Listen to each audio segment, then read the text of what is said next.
Creating a spread in your journal is a great way to capture memories.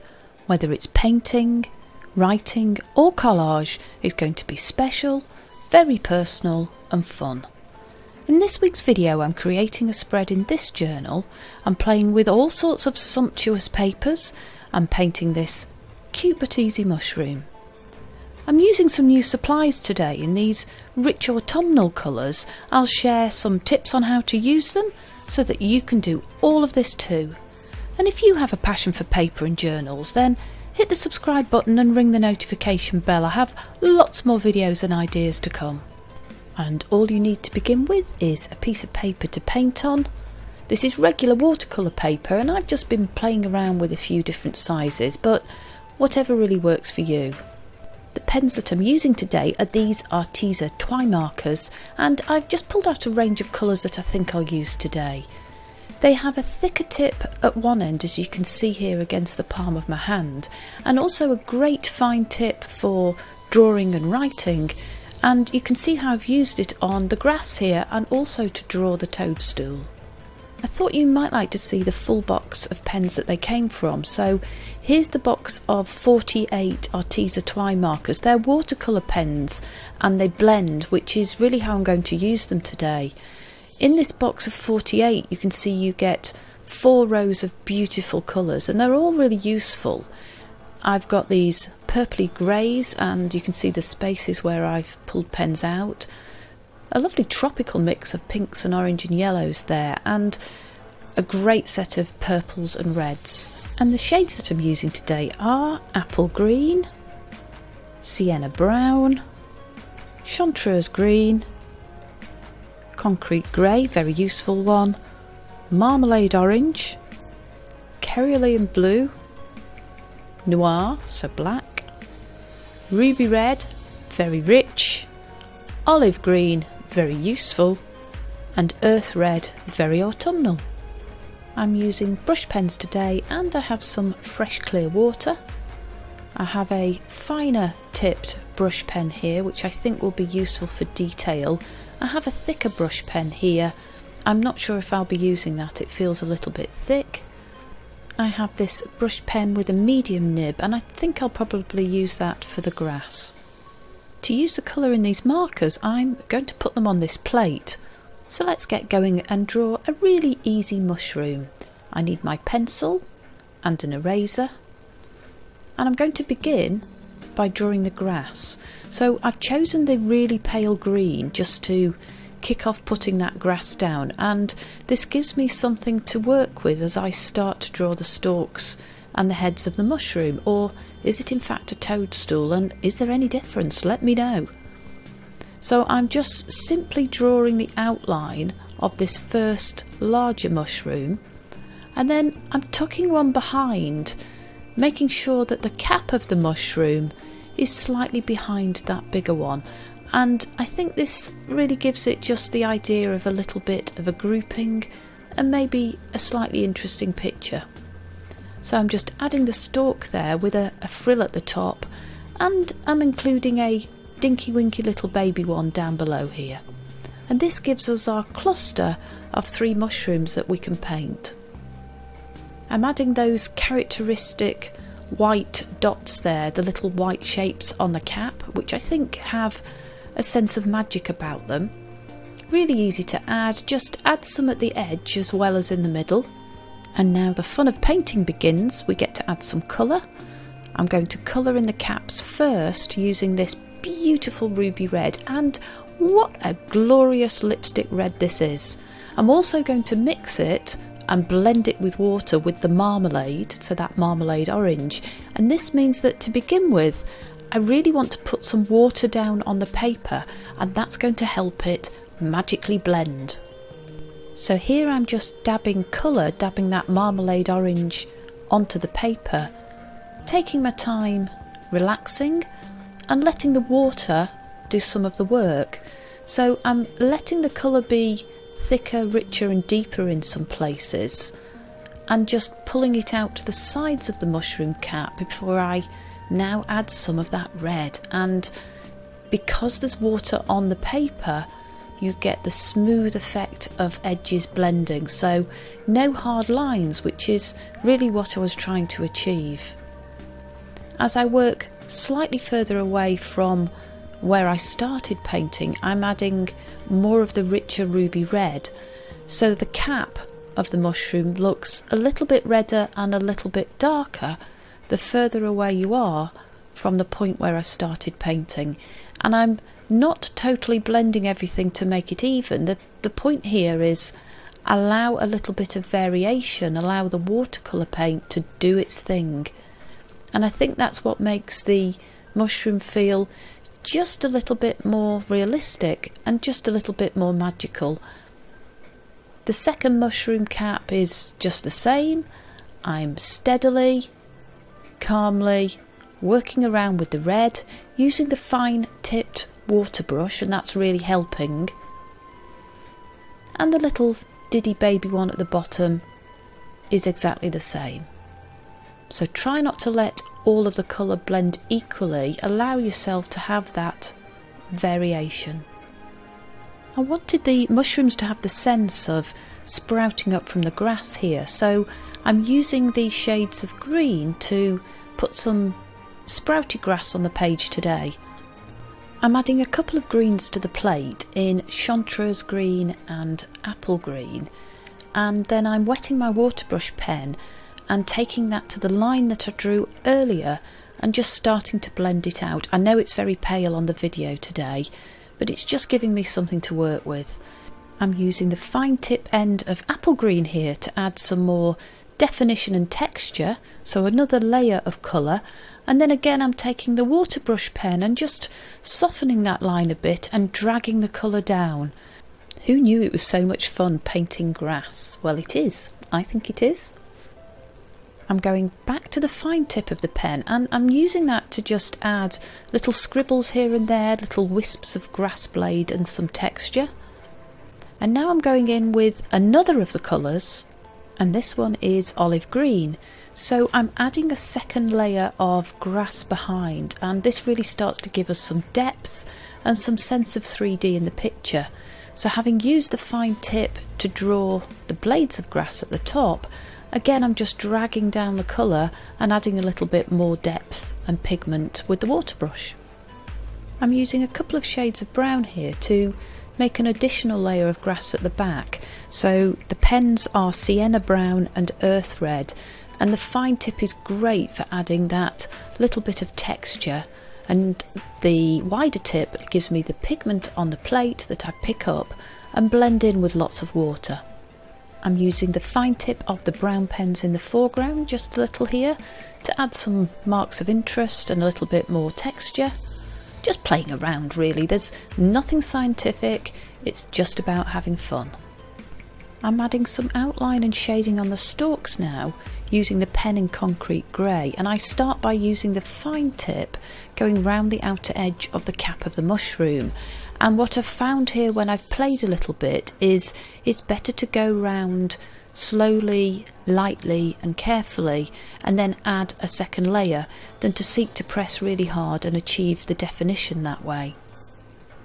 I want to add some shading to the stalks, so I'm adding firstly colour to the plate and picking it up, and then wetting those stalks and taking the colour to the paper, firstly under that little lip, and that will give a sense of light falling from above and a sense of 3D.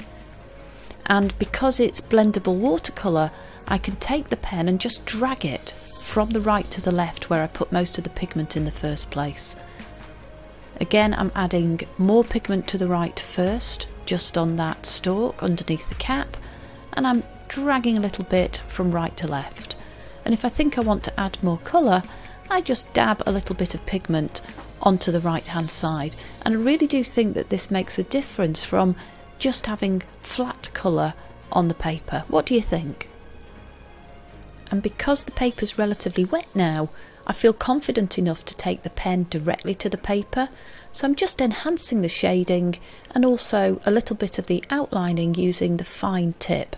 And if I want to, I can just take my water brush again and soften some of those lines. And here we have our little cluster of 3 cute, easy mushrooms, something magical to put on our collage page and create a little memory. I use a few different pens in my journal for colouring and writing. So today we've been using these Twimarkers, but I've also used in the past something called real brush pens. I thought it might be nice to take a moment to just show you the difference. You can see the thicker brush pen end of these real brush pens, although coming from Arteza they're also in the same set of colours, and these were the ones that I used just a few weeks ago to both draw and paint this pretty sunflower. So I was able to get some of the blending I wanted using those rich autumnal shades of russet and orange. I've also used these Inconic pens, so these are, I think, much more about drawing the outline and writing. So as you can see, really fine tipped, again in great colours, and I use this to actually draw the outline of the petals, and I have in the past written with them. This black gel pen is my favourite for writing with. It flows really easily and you get a deep, rich colour. Now we have our focal point. I've trimmed it top and bottom just a little bit, and I'm going to round a couple of the corners and define it just a little bit more with a black gel pen, making a dash and dot border. Really easy but quite effective. And today's collage is really about capturing a memory I have of a recent trip to the Lake District. So I'm going to add papers on the left here in suitable colours, and the focal point will go on the right. And here are those luscious, sumptuous autumnal shades of paper. I've got all sorts that I've stolen from my collection. Let's just take a look at a few. My process for creating a spread is pull out a whole mixture, a whole eclectic collection of different patterns and textures and styles, perhaps in a certain colour palette, and put that on my desk and then choose from, and choose what I like as well as what I think will go, because it is about enjoying your passion for paper, not necessarily about creating the most beautiful spread. I do believe it's about the process.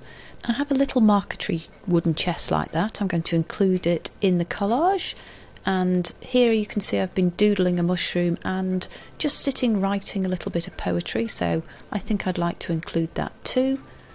I love spotty paper. I don't know why. Do you? And I love including font, so perhaps I can include this. You can see that I've picked a range of rich and deep reds and greens.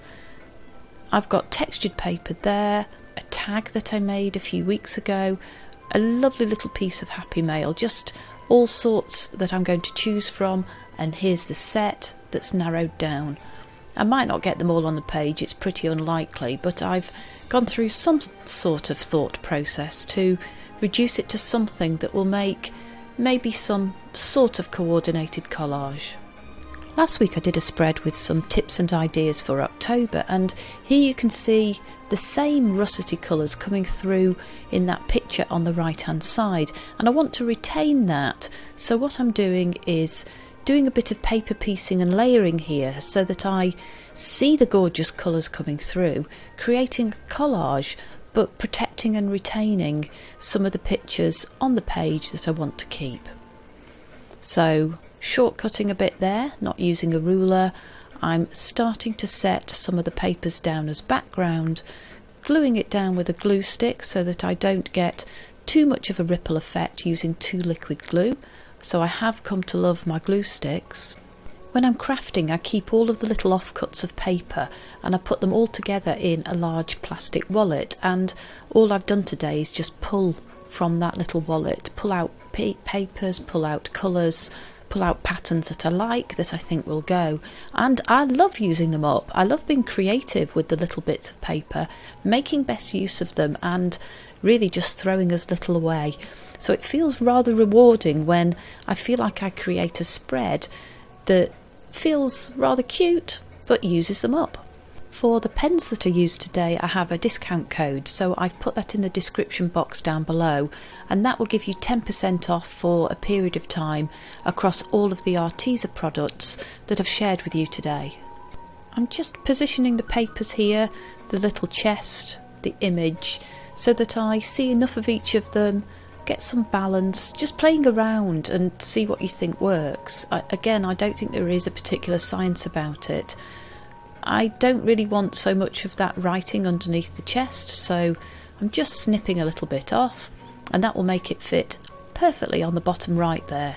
And this will give me some more of that russety brown that's picked out in the leaves on the tree at the top of the page, so I have some sort of balance on the bottom right and also bringing the eye up to the top, so it makes your eye look across the whole page. So sticking that down, plenty of glue. It's quite thick watercolour paper, so it does like to curl up a little bit. So happy with that, happy to stick it down in that position or press it firmly on. And now I can move on to adding papers and decoration to the left hand side onto that really beautiful music paper. I've got some more little bits of black here, which I feel are great contrast to the red of the mushroom cap, so somehow at this stage I want to work some black in. I also have another little bit of image from a book that I cut out, so another mahogany type wood, so I think that will go as a pocket, just a little bit of a tuck area for some tags and extra pieces of ephemera.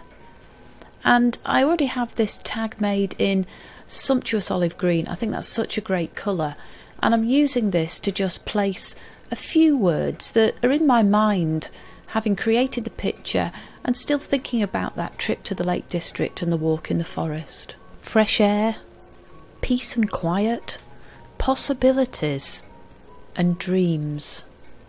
All the things that I was thinking when I was out on my little walk, and all the things I want to capture in my memory collage today.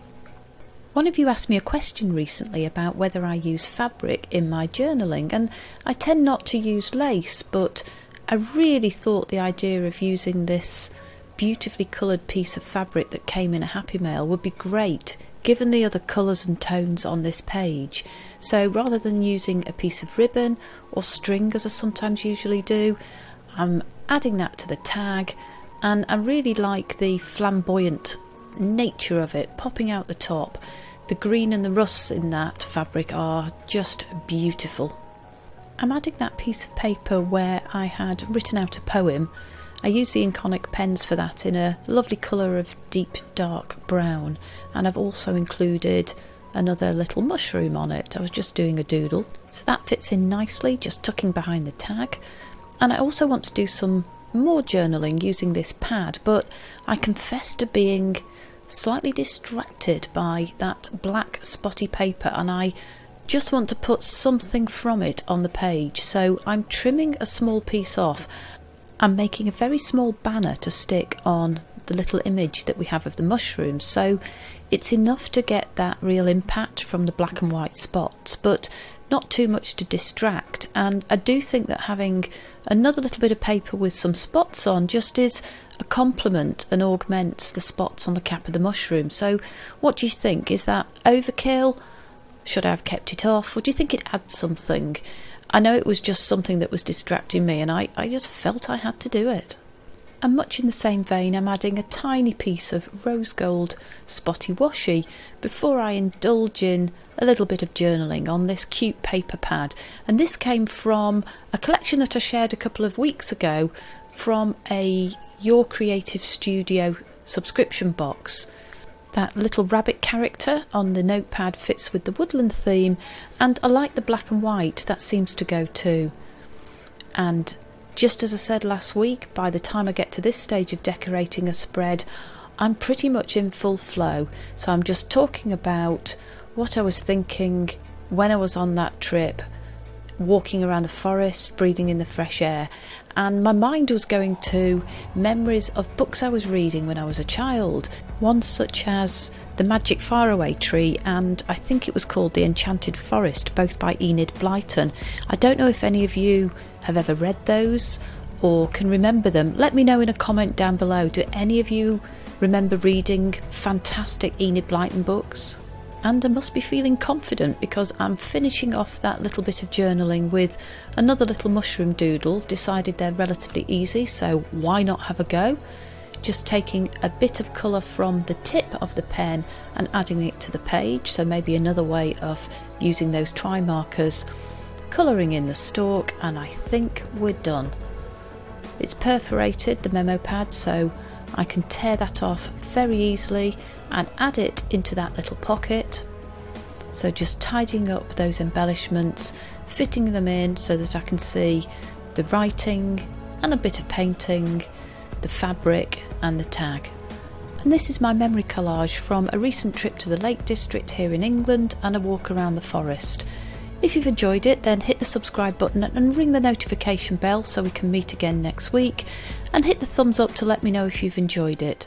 I hope to see you soon.